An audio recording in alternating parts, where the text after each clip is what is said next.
మంత్రి ఈటెల రాజేందర్ వాహనం బోల్తా పడింది. ఆయనకు గాయాలయ్యాయి. కరీంనగర్ జిల్లా ఆసుపత్రిలో ఆయన చేర్పించారు. దీనికి సంబంధించిన మరిన్ని డీటెయిల్స్ మా ప్రతినిధి ప్రవీణ్ అడిగి తెలుసుకుందాం. ప్రవీణ్, చెప్పండి, ఈటెల వాహనం బోల్తా పడిన ఘటనకు సంబంధించిన డీటెయిల్స్ ఏంటి? ప్రస్తుతం రాజేందర్ ఎలా ఉన్నారు? దెబ్బలు ఎక్కడ తగిలాయి? ఏమైంది?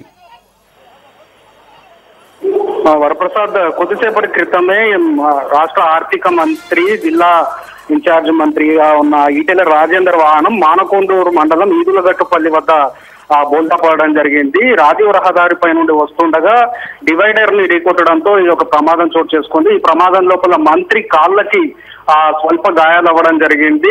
ఉటావుటిన ఆయన భద్రతా సిబ్బంది ఆయన్ని కరీంనగర్ లోని అపోలో రీచ్ ప్రైవేట్ ఆసుపత్రికి తీసుకురావడం జరిగింది. అక్కడ ప్రస్తుతం ఆయనకు చికిత్స జరుగుతోంది. కాళ్ళకి ఫ్రాక్చర్ అయినట్టుగా మనకు తెలుస్తోంది. డాక్టర్లు చెప్తున్న వివరాల ప్రకారం ఈటెల రాజేందర్ ప్రస్తుతం